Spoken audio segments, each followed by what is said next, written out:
So when I saw the topic, restored for the journey ahead, I got really excited because I lived this. Not just being restored, but, learning how to actually walk in it. So this morning, I want to share a bit of my journey with you and also give you something practical to take into your week. When I first came to the Lord, I had no idea what this life was supposed to look like. I just remember thinking, Lord, I want things to be different because my life was a mess. What I didn't realize at the time was that God was restoring me little by little, but I did not yet know how to step forward and walk in that journey. I did all the right things. I went to church, I read the Word, I prayed, and I remember thinking, yes, things are going to change now. But nothing really changed. I had this little spurt of change. But I kept falling back into the same patterns, same thoughts, same cycles. And I remember coming to a point where I was just crying out to the Lord, saying, Lord, surely this cannot be it. There has to be more. If I've given my life to you, it cannot stay the same. Then one evening, something unexpected happened. I was watching TV on a Sunday night, and they were interviewing a lady that wrote a book, and the book was about the battles that we fight in our minds. And I just sensed Holy Spirit saying to me, you know what, you need that book. This book was based on the Word of God. And so at that stage, we didn't have much money, but I knew I had to get that book. So I made a plan, got the book, and when I started reading it, something inside me just shifted. I realized something that changed everything. I wasn't seeing change, not because God has not restored me, but because I did not know how to think like someone who was restored. I was saved, I was restored, but I had not changed the way that I was thinking. Through that book and through the Word of God, I began to understand how I was supposed to think. And this is what I learned. Your thoughts shape your life. Why? Because your thoughts become your words become your actions, and your actions become your patterns, and your patterns shape your life. So, if your thoughts are filled with fear, with shame, with negativity, then even if God restored something inside of you, you can still fall back into the old patterns. And then I came across this in 2 Corinthians 10 verse 5. It says, we demolish arguments and every pretension that sets itself up against the knowledge of God. And we take captive every thought to make it obedient to Christ. We must take every thought captive and make it obedient to Christ. That means that not every thought that enters your mind is truth. So you begin to examine your thoughts. When a thought comes, you ask yourself, does this line up with the Word of God? If the thought says you are useless, that does not line up with God's Word. So what do? You replace that thought with truth. And this is where Philippians 4:8 gives us such a powerful filter.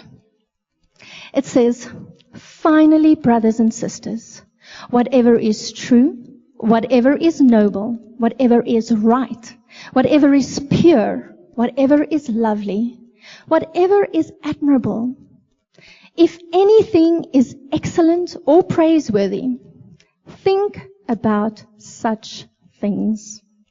Church, that is our filter. Not every thought deserves your attention.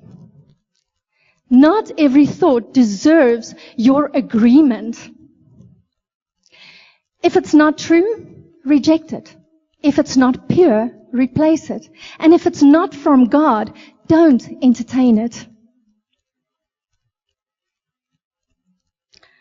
And when you do that consistently, your thinking begins to change. And when your thinking changes, your life begins to change. And this is where it goes even deeper than just thoughts. Some of us are still introducing ourselves by our wounds. I am the one that went through that divorce, or I am the one that struggles with this or that. You know what? That might be part of your story, but it's not your identity. God does not restore you so you can stay in your past. He restores you to step into your future. Someone once said something that really challenged me. They said, you can either be powerful or pitiful, but you cannot be both. And that hit me really hard, because part of me at that stage of my life wanted to be pitiful. I wanted people to understand my pain. I wanted them to know what I'd been through.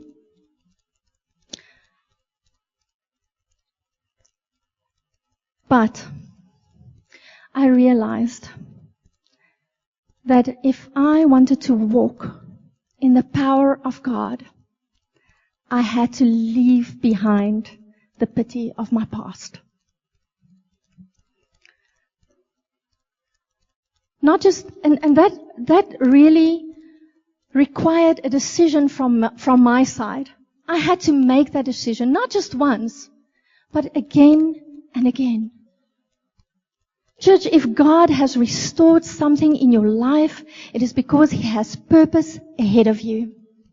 If He restored your marriage, it's because He wants to build something through it. If He restored your health, it is because He still has assignments for you. And if He restored your faith, it is because someone around you needs the strength that you carry. Restoration is not a trophy. It is a commissioning. It is God equipping you for the journey ahead. So let me make this really practical for you. If you want to step into the journey God has for you, start with 3 simple things this week. Number 1, identify the lie that you've been believing. Ask the Lord, is there any lies that I'm still believing? And if Holy Spirit shows you, replace it with His truth. Number 2, choose one discipline. Don't try to change everything. Just one thing. Maybe it's spending 15 minutes in the Word every morning, or taking a walk and talking to God. Writing down 3 things that you are thankful for, and guarding what you allow in your mind. Small disciplines sustain big callings. And number 3, speak life over your future. Start declaring what God says about you. I'm strong in the Lord. I am fearfully and wonderfully made. My latter years will be fruitful. It doesn't matter how your life started. You can still finish strong. Because when you change your words, you begin to shape your expectations. I am so thankful that I listened to Holy Spirit, and that I did not have to do any of that in my own strength. He walked with me every step of the way. And He is still walking with me, because this is a journey. And if He can do it for me, church, He can surely do it for you. Thank you, church. I'm now going to hand over to Bruce. So today we are talking about restoration. But not just as a moment, but restoration for the journey ahead. Now, many people receive prayer, many people receive healing, and many pray for breakthrough. But unfortunately, sometimes people drift back to old things. Drift back to old thinking, drift back to old reactions, and drift back to old survival habits. Now, I want to share this with you, this statement. God does not restore you so you can visit freedom. I'm going to say it again. God does not restore you so you can visit freedom. He restores you so you can walk in it. He restores you so you can live from it for the journey ahead. Restoration is not proven at the altar. It's proven on a Tuesday evening. It's proven on a Wednesday. It's proven on a Friday. It's proven when you're tired. It is proven when you know that colleague you've got that can work on your last nerve? That he knows how to trigger you? It's proven then. It's proven when nobody's looking at you. Nobody's watching. You're all alone. Restoration is not an emotional relief. It's a spiritual realignment with God and what God has for you. And God never restores randomly. He restores intentionally. Because there's something ahead that requires the new version of us. I will use the word so many times, us. Because I believe that this word is for us. Not for you, it's for us in unity. God restores forwards. He does not restore backwards. Isaiah 61 verse 7. Don't you want to turn there quickly? I'm prepared. I'm there already. Isaiah 61 verse 7. It says, instead of your former shame, you will have double portion. Say double portion. And instead of humiliation, your people will shout for joy over their portion. Therefore, if their land will possess double what they had forfeit, everlasting joy will be theirs. It says double portion. Did you read that? It says instead of your former shame. That word instead means exchange. Isn't that powerful? You're not just getting back what you were lost. You're getting back double. Isn't that a powerful promise? God never gives you back what you've lost. He gives you something different. He gives you something better. Listen, God is not covering up your shame. He is replacing it. It says everlasting joy will be theirs. Everlasting joy will be yours. Notice, it didn't say you will get your old life back. It says double. Isaiah 43 verse 18 and 19. Do not remember the former things or ponder on the things of the past. Listen carefully. I am about to do a new thing. Now it will spring forth. Will you not be aware of it? What a question. Will you not be aware of it? I will even put a road in the wilderness, a river in the desert. Forget the former things. I am doing a new thing. It's a promise. Sometimes we pray, Lord, please restore my life back as it used to be. But here's the question. What if your previous life was so small? What if it was limiting you? What if you were just barely surviving? God does not want to give you that back. He wants to give you something better, double portion. God is not rebuilding our past. He is preparing our future. It will require new thinking. It will require new posture. What does that mean? A willingness to stand different. To respond differently. To let go of all defenses. And trust in God, even if it does not seem familiar. It requires new trust, new commitment. Restoration is not going back. Restoring is not going back to old thinking. It's not going back to old habits. It's not going back to old survival mode. You've watched that series, right? I believe everybody watched it, that called Survivor, right? Sometimes I do enjoy to watch a little bit of it. These people get out of their comfortableness, out of their home, then they get into a plane, they fly to a certain place, then they get into a boat, they go to an island. When they get to the island, what they've got there, that is what they've got. Their comfortable bed is at home. And then, you know what? They fight for rice. They fight for rice. Rice is not that good. I love rice, but there must be some nyama, some meat in there, right? There's no meat eaters here. But in any case, they go all the way out of their comfortness, and then they go to this place to survive. They play games to win a flint. Then they play games to win fishing gear. And then to win rice. And then the worst thing is when they lose a game or something, that sometimes their stuff get taken back. Oh, that will be tough. But they are doing it to survive.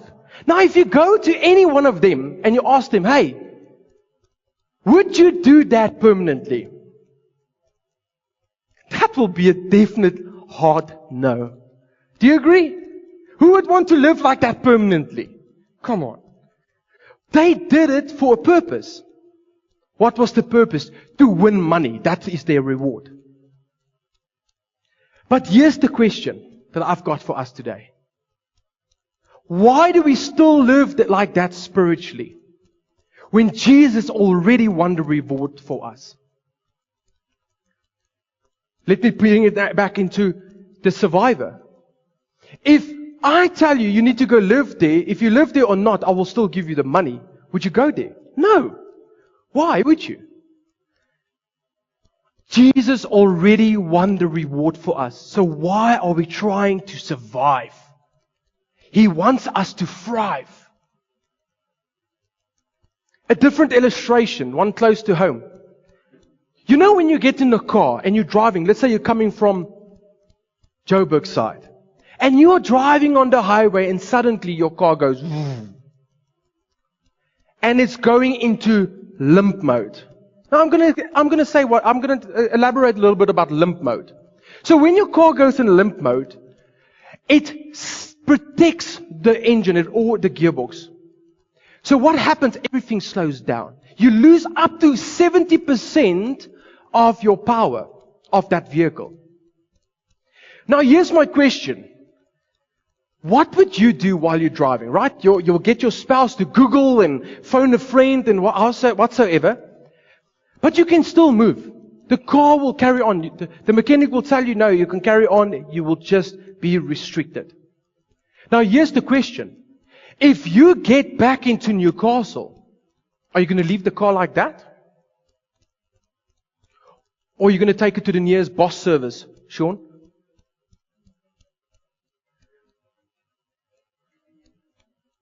Or are you going to go Monday morning, you know what? The car still moves. Let's go. And then Brandon comes with his bicycle passing you. Don't laugh, he's faster than that. Why would you leave your car like that? You won't, right? So why do we leave ourselves like that? Restricted, limited. We are working, we are moving, but not freely. Not how we were supposed to work. We are not moving how we're supposed to be moving. Jesus did not restore us so we can live restricted. Some habits help us to survive. Yes. Maybe you're hyper-independent. I can't rely on anyone. I must do it myself. Maybe people pleasing. I keep everyone happy. I don't want to feel rejected or hurt. Or self-control. I shut everything down so nothing can touch me. They protect us sometimes, like limp mode is protecting that car. But it's not designed to live like that. There's something wrong, investigate, find a problem, diagnose it, get it done. Survival is not our future. Don't you want to turn to 2 Corinthians 5, verse 17? 2 Corinthians 5, verse 17. Listen to what it says here. Therefore, if anyone is in Christ, that is grafted in, joined to Him, by faith in Him as a Savior, he is a new creature, reborn and renewed by the Holy Spirit. The old things, the previous, passed away. Behold, new things have come, because spiritual awakening brings new life. Isn't that a powerful scripture? You are a new creature. You are a new creation. Yeah, but maybe you'll feel awkward. I've done it always like that. Everybody expect me to do that the same, always. That's fine. I love it when people can admit, listen, I've done a little bit wrong. Let's do it better. I love it. And I believe everybody will have grace with those people. They will look up to them. We are a new creation. You can be healed in your spirit, but still react like we are wounded. We can. Like Cora shared. The process felt so slow. Restoration requires agreement.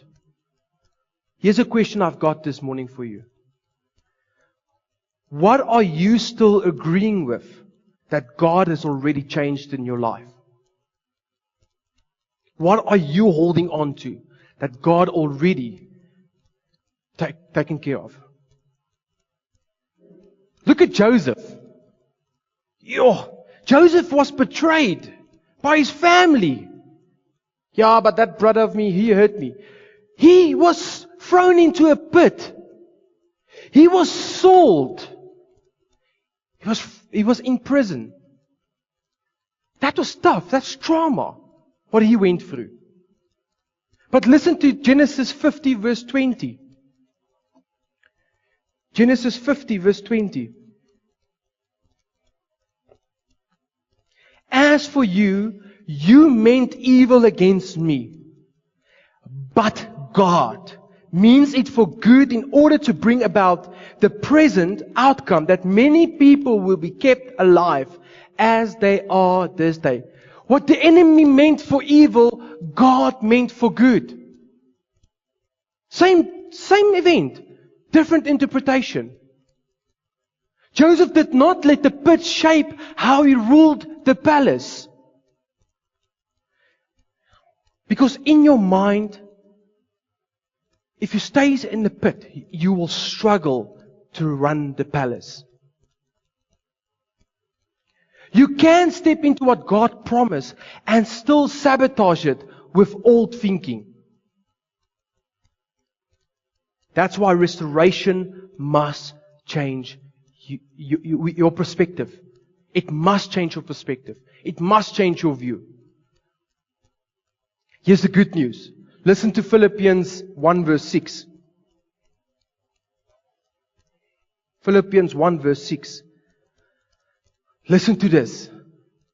You tell me if this guy is convinced.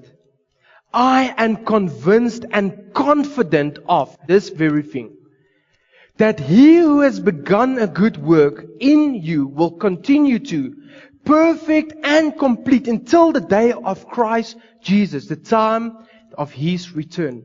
He who began good work will complete it. What God starts, He will complete. He will sustain the work. He will finish it. God will never leave you halfway, ever. Here's the good news. It's not all on you. God doesn't expect us to be perfect. He just expects us to agree with Him and to obey Him and follow in His footsteps. Listen to His word. Your job is to agree with God's word. Sometimes there can be a noise in your ear that call you negative and all that stuff. Look at what God tells you about you. Go study the word of God that you know who you are in Christ Jesus. Transformation happens when your thinking catches up with your healing. Each time you choose peace over anger, truth over lies, faith instead of fear, you are living from restoration. Not striving from it, but living from it. I want to ask the worship team to get ready so long. I've got one more verse that it's not up there, but I believe the Lord just put it in my heart yesterday to read this thing to you. Isaiah 60 verse 1. It says this: arise from spiritual depression to a new life. Shine, be radiant with the glory and brilliance of the Lord. For your light has come, and the glory and brilliance of the Lord has risen upon you. Amen? Isn't that a powerful promise? So maybe this morning, as Cora was sharing, I was sharing, there's some things that stands out for you. You realize maybe there's some areas still where your thinking hasn't caught up yet with your healing. Maybe some areas where you're still in the pit, but you want to be in the palace. Because we are not, family, listen to this. We are not fighting from a pit standpoint. Jesus have won. It's done. The victory is there. Jesus is not just still fighting the battle. It has been done. Do not fight from the pit. Maybe you need to, I need God to renew my thinking this morning. I know I've been restored, but I still go back to my old habits, my old safety net, where I feel safe, I feel comfortable. Maybe this morning you say, I'm tired of just surviving. I want to thrive. I'm done being in limp mode. I want to get myself fixed. I struggle to let go of old habits. Control. Thinking of people pleasing. I need to trust God for what is ahead. Maybe you're still struggling. Say, Lord, I know I'm not in the pit anymore. I'm in the palace. I am a son and a daughter of the Most High God. I know this. But Lord, I'm struggling. I do have doubts. Maybe you're a little bit stuck. If you are in any of those areas, I want to encourage you. Our deacons and our leaders will come to the front. They would love to pray for you, to lay hands on you, to trust with you. The word says, where two or more gather in my name, there I am. And whatever you bind in my name, it will be done.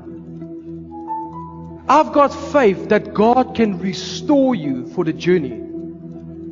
But family, you need to be restored. You need to rely less on yourself and more on Jesus. Yeah, but people will see me when I come up. Every single one here has done that before. Like I shared earlier on, it's awesome if people can say, listen, I was wrong, but here I am. Lord, change me. What does Isaiah say? Lord, who shall we send? The Lord, it says, and Isaiah says, here I am, Lord, send me. Are you ready that the Lord can send you? That the Lord can partner with you? That will require for you to agree with God. What God has for your life. Remember what I shared earlier. Maybe your old habits, maybe where you are now, it's a little bit small. It's limiting you. It's limiting you. Do not be limited by your mind.